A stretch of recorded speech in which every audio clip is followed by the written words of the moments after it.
expected that maybe you do talk about as to when we shall have LC1 elections, because LC1 chairpersons are very important when it comes to service delivery to the last person. So that's one. Two, I have an issue with PDM. Honorable Minister, you are aware that we have some parishes which are so big, even bigger than some sub-counties. Some parishes have like 17 villages, 15 villages, yet others have 4 villages, but they get the same amount of money. So I don't know what is your plan basing on that. Then the other issue was I want to appreciate so much the ministry for providing vehicles to our local leaders. It has helped a lot in service monitoring and delivery.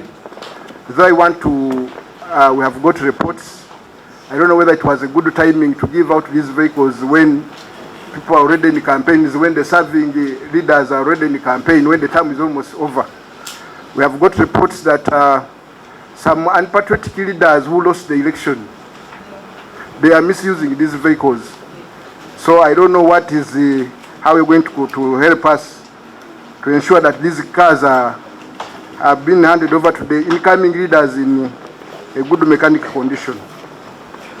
Then the other last issue, maybe, Honorable Minister, is about you are requesting for around 41 billion, though it's still in the unfunded priority, for salary enhancement for our local leaders.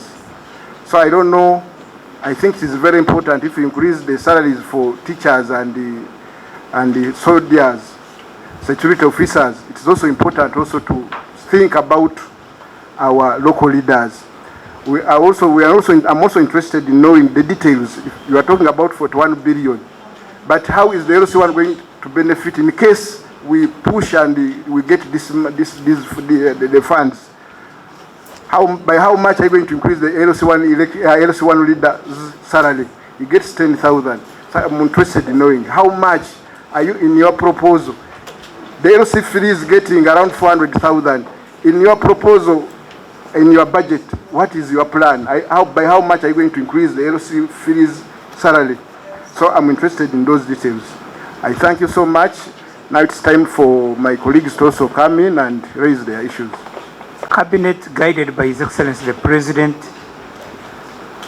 has agreed that the election should be held between March and April, in any case before the swearing in of the newly elected President and members of Parliament.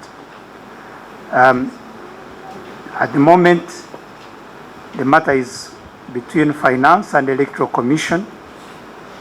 I think they must be organizing, mobilizing the resources. We had a chat with the Minister of Finance this morning. They have confirmed that we'll continue and have the elections. The roadmap is with the Electoral Commission. They are the ones to determine the date and the polling areas. Each village is a polling station, but it is the Electoral Commission to gazette the actual polling area. Chair, procedure. Chair, the very response the Minister is giving is the very response that was given to Parliament over this very matter of LC1 elections. And he is now giving us the same. After tomorrow, we shall be in April, because they told us by end of April, after tomorrow we shall be end of April. They have already even informed us how even on 12th May, we are having the President taking his oath, meaning that we shall already be in a new term. So, we want it to be procedure right, Chair. Since this very matter is very key in this country, the Minister is given some moment. He calls the Electoral Commission so that now this committee can have the right answer whether we shall have LC1 elections or none at all until further notice. Or the Minister will come up with another law informing us that LC1 elections are for a term of 10 years or 30, so that we have clear legislation about this matter. I beg, Chair. Thank you. Honorable Minister, I think you need to be very clear on this matter. Yeah, Chair, I've presented to you the position as discussed by Cabinet in the very last meeting. That was after we presented this matter to Parliament. We took it back to Cabinet, and what I'm giving is the position of Cabinet. This committee has a mandate, and you have a right to summon the Minister of Finance, to summon the Chairperson Electoral Commission. I'm in charge of policy. The financing issues are with Finance. The execution issue is with the Electoral Commission. So I want to believe that, yes, I totally agree, this is extremely important. And we need these elections. Now, can they be held within April? That is for the Electoral Commission. Does the Minister of Finance have the money now or tomorrow? I think really it rests with the committee to summon these two organs of government. The second one... Yeah, before you forget it, certain ruling, because we need to know as this committee, before we can present the budget for approval to Parliament, as a country, are we really going to be serious?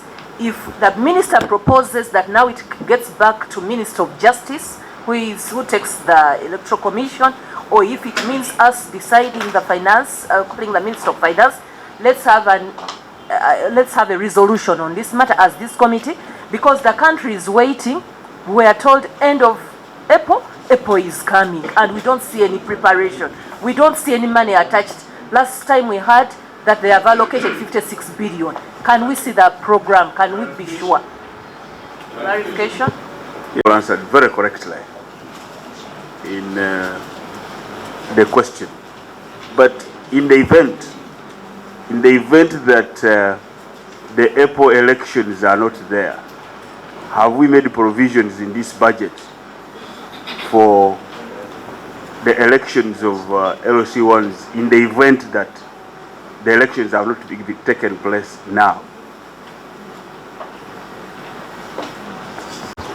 Honorable Chair, under the rules of Parliament, I don't think we should debate in anticipation. I've given you the resolution of Cabinet, and if you want, I can lay on table a copy of the minute extract. Now, if the Cabinet, headed by the President, who is actually the Minister of Finance, has decided that this should happen, why should I sit here and say no? They can't. I can't. Okay, in charge of local government, you as a minister in that docket, have you taken the responsibility at least of writing to the Minister of Finance, inquiring about as to when you as a minister, before us summoning the minister here? Yes, would you tell the committee what you have agreed on with the PSST this morning? Thank you, Chair and Honorable Minister. We have not only written, we engage, and what the Minister reported that we have a position as of this morning that the money is being looked for, and as the Minister said, if we want details, that could be given by Finance. But the Electoral Commission has a clear roadmap. It's just waiting for an announcement, and then they swing into action. Okay, I think we can, honourable members, let's leave it at that. Let's move on.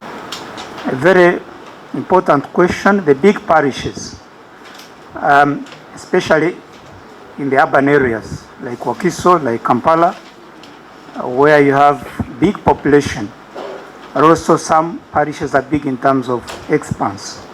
Chair and honorable members, the position of government on PDM for the big parishes is we are not going to create additional parishes. Clarification. Since you asked about PDM, could you allow me also ask him what, so that he answers together? Mine is just a small